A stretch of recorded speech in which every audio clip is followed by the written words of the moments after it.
Oi pessoal, eu sou a Dani Limportugalug. E eu sou o Ale da Dani. A gente veio falar um pouquinho para vocês sobre a transição dos vinhos doces ou suaves para os vinhos secos ou finos.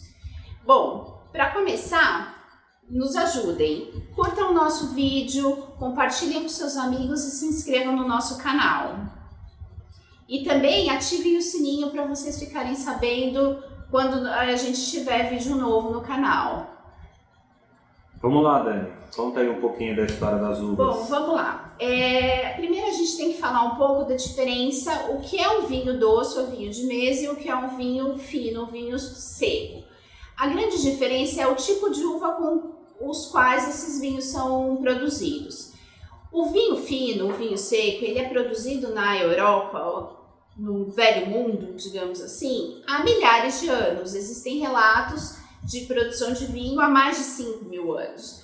E eles sempre foram produzidos com as castas da família de uvas Vitis vinifera, que são uvas apropriadas para a produção de vinho. Essas uvas, elas têm frutos pequenos, a casca dela é grossa e rica em taninos e a concentração de açúcar no fruto é muito alta. O que significa tudo isso? A fermentação precisa de açúcar, certo?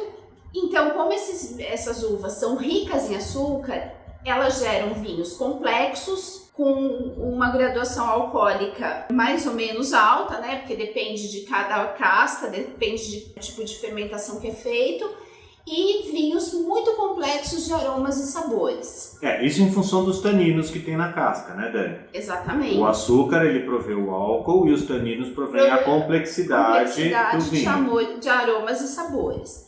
Os vinhos de mesa, eles são produzidos com as uvas nativas aqui do continente americano, que são as uvas da família Vitis americana, Vitis lambrusca, que são essas uvas que a gente encontra na feira, no supermercado, no sacolão, por exemplo, a uva Niágara, a uva Isabel, entre essas uvas que vocês estão acostumados a comprar. Essas uvas, elas são muito boas para consumo como fruto, como para a produção de sucos. Essas uvas, elas têm pouco tanino na casca, elas têm frutos maiores, portanto, a concentração de açúcar ela é bem menor do que da Vitis vinifera, em função do tamanho, principalmente do tamanho do fruto. Essas uvas, elas geram vinhos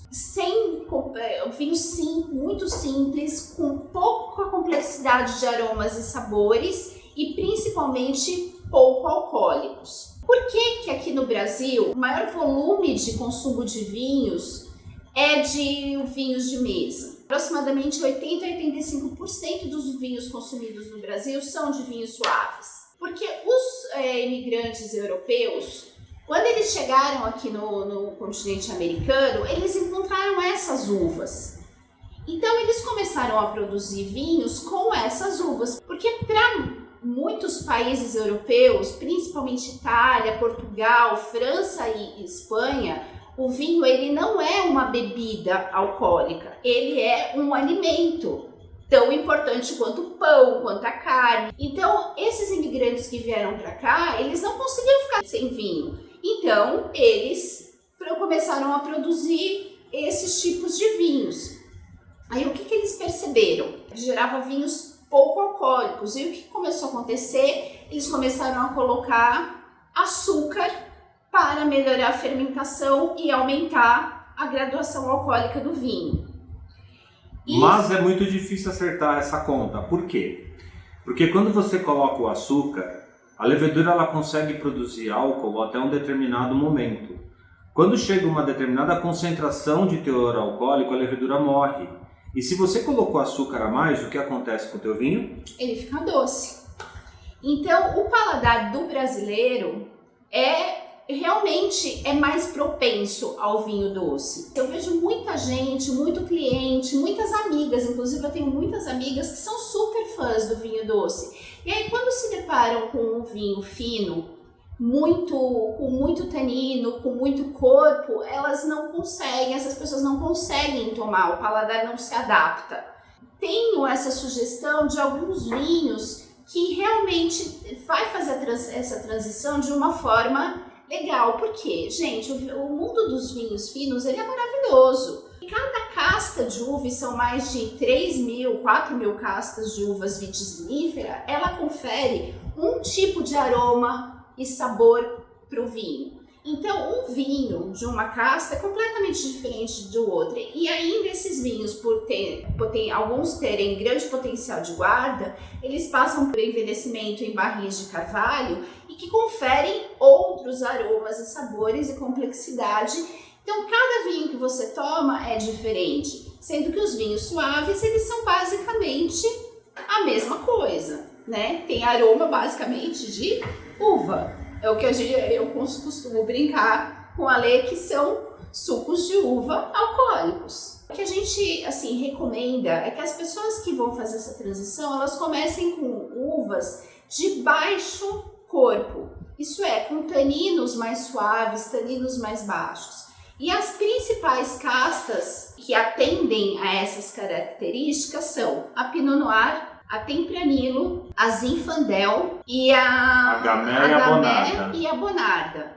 Esses vinhos, eles são vinhos mais leves, então é muito mais fácil a pessoa se adaptar a um vinho desse do que um Taná, por exemplo, que é super carregado de tanino, que é aquele vinho que, se você não está acostumado, você não vai conseguir tomar mesmo. Porque esses vinhos, quando ele tem muito tanino, ele causa essa sensação de astringência. Posso contar para eles? Lógico. Gente, eu ainda tô tentando, tá? Eu não sou do vinho, eu sou da cerveja. Cerveja é o meu negócio. Eu sou um grande estudioso das bebidas fermentadas, porque eu sou apaixonado por fermentação.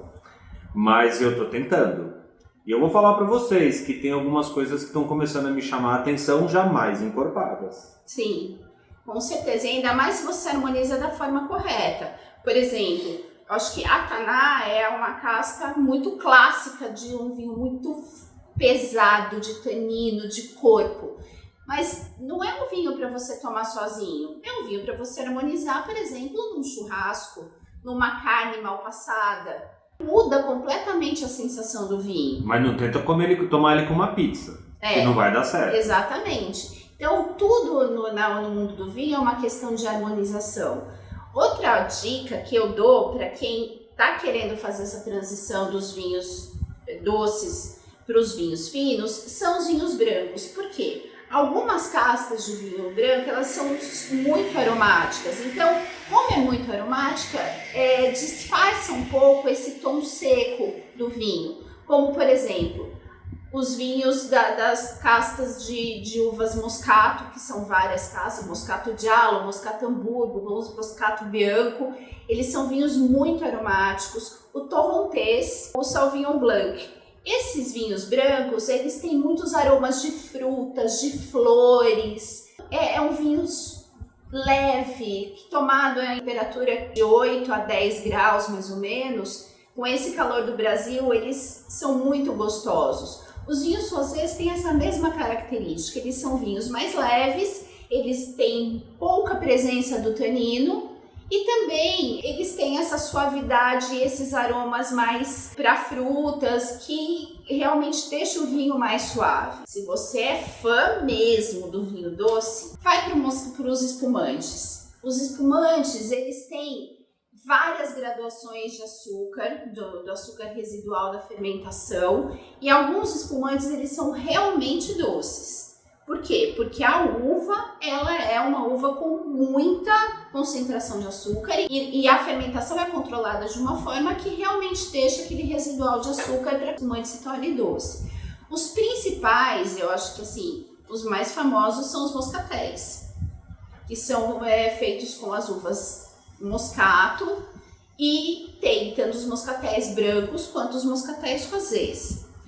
Aí com um pouquinho menos de açúcar tem os prosecos, que eles são feitos com a uva glera, que é uma uva mais adocicada também. Eles não são tão doces quanto os moscatéis, mas eles são muito agradáveis. Os espumantes com denominação demi-sec ou meio seco, que eles não são doces, tão doces, mas eles não são secos. Então, vamos fazer a transição. Começa com moscatel, passa pelo prosecco e depois vai para os demi-secs, que também tem normalmente os brancos e os rosés. Os demi-secs e o prosecco, a uva glera, eles meio que se qualificam na mesma graduação de açúcar, né? A partir de 30 mg por litro. Aí nós temos também os espumantes com denominação demi-sec.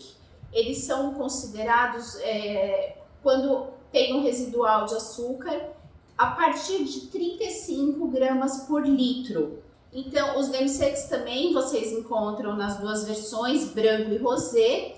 Eles são também espumantes muito agradáveis, inclusive tem algumas linhas de espumantes ice, aqueles espumantes que são feitos para tomar com gelo na taça, que a maioria dos ices eles são demi-secs. Então também são espumantes muito gostosos para um fim de tarde numa piscina, enfim, vale a pena experimentar. Esses valem. Então, é isso, gente. Considerem sempre fazer essa transição. Eu acho que o mundo do vinho fino, vinho seco, ele é um mundo maravilhoso, que cada uva que você provar, você vai ter uma sensação diferente, você vai sentir uma fruta diferente, você vai sentir uma especiaria diferente, fora os que passam por envelhecimento em barris de carvalho, que também absorvem os aromas dos barris e conferem uma complexidade de aromas maravilhoso nos vinhos. Os vinhos, assim, se vocês pegarem um vinho de boa qualidade, os taninos vão estar bem amaciados, então você vai sentir muito menos essa astringência provocada pelo tanino. Então, é um mundo maravilhoso, tem muita coisa legal. Enfim, é isso, vale a pena se enredar por esse mundo dos vinhos. E a gente estava conversando agora há pouco, né, Dani, a respeito de um novo assunto para a gente poder falar aqui com vocês. Eu acho que é um assunto bem interessante e eu queria que vocês comentassem se vocês têm interesse que a gente fale disso. A gente está pensando em falar um pouco sobre os blends, sobre as misturas, né, os assemblages, como é dito em francês, é isso? Assemblage. Comparando com os varietais, né? O perfil de consumidor no Novo Mundo e no Velho Mundo. O que vocês acham? Vale a pena a gente falar sobre isso daí, gente? Comente aí embaixo. Porque, como eu estava falando, as uvas, cada uva, cada casta, ela tem uma característica. E essa magia de misturar várias castas diferentes no mesmo vinho, são coisas, geram vinhos maravilhosos e são coisas assim, tratadas de uma forma muito cuidadosa e profissional pelos enólogos aí do mundo. Então, Mas é assunto para outro vídeo, né? Assunto para Se eu deixar, ela fala o vídeo inteiro aqui, já no segundo, sem parar. É isso, gente. Então, assim, se quem tiver qualquer dúvida, comente aqui com a gente. Quem quiser nos procurar lá no nosso Instagram, entrar em contato com a gente pelo WhatsApp. Se você quer fazer essa transição do vinho suave para o vinho fino, pode me consultar, eu vou dar dicas muito legais de vinhos que a gente tem na loja. Enfim, estamos aqui para ajudar vocês a desvendar esse mundo maravilhoso do vinho. Valeu, gente. Obrigado, viu? Obrigada, até o próximo.